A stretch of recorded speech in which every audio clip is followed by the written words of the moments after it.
Hey everyone, it's Rick out in the workshop this afternoon doing kind of an unusual video for this channel. Today I'm looking at the Hyper Tough 2-drawer work cart, tool cart, workbench. It's not really a bench, it's just a cart. And as you can see, I'm making full utilization of this unit already. All kinds of stuff on here. Picked this up back in January for about $100 from Walmart. There were a few modifications I had to do to this. I don't think $100 is a bad price for a unit like this.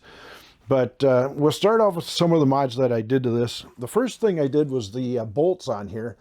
As you can see, these are not the stock Phillips head screws that come with it. And you can see why, because whatever those are made out of ain't very strong. So I went out and spent probably about $60 on hardware, because there's a whole lot of bolts in here.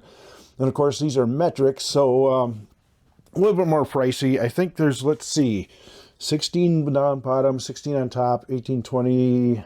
Count on getting about 30 of these kind of panhead bolts for the unit, and they're $1.79 a piece. So yeah, do the math. It's going to come to at least $60 in hardware, but I think it's worth it because I can tighten these up a lot tighter, and they feel a lot more secure than the original ones. What I think was one of the best modifications I could have done to it was the gas struts that I put on the top. As you can see, this is not the stock ones. Now the stock ones are okay, as you can see in the B-roll. They work okay. They lock the top up, and you know, you have to kind of physically put them in the lock position and then pull them out. But I like the gas struts better because they're a lot smoother and just a little bit more secure, I think. Now, there is some math involved with this. You're going to have to do some drilling, and I don't want to talk about that. Yeah, that happened.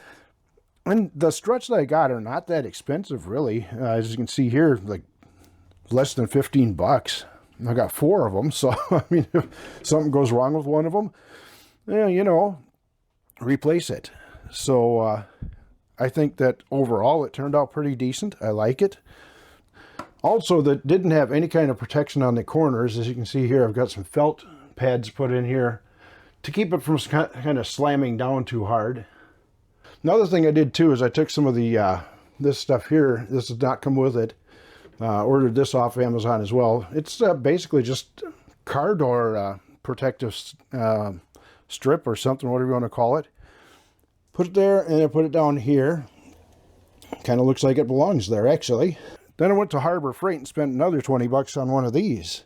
What the heck is this? That is a side tray for the Harbor Freight tool cart, which I have one that I haven't put together yet.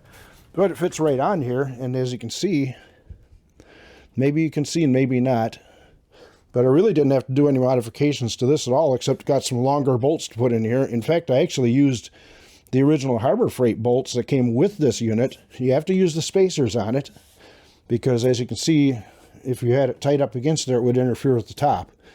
So put the spacers on there, and it works pretty slick.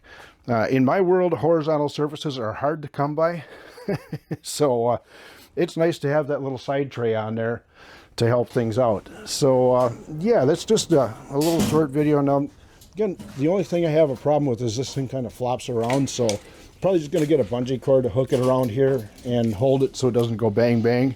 And as you can see, I put some more of those little felt footy things on there as well to keep it from banging around. So yeah, that's basically a little mini tour of the Hyper Tough, sold by Walmart, 2-drawer tool cart. For $100, I'd say go ahead and pick one of those up. If you're comfortable with the original hardware that came with it, that's fine. I wasn't. As you can see, yeah, the screws just, I'm not a big fan of Phillips head screws in the first place. And so I just spent the extra money. I think I've got maybe $100 stuck into modifications on this. $100 for a basic cart, and then some modifications. Makes it very usable, and I like it. It gets the NJP stamp of approval.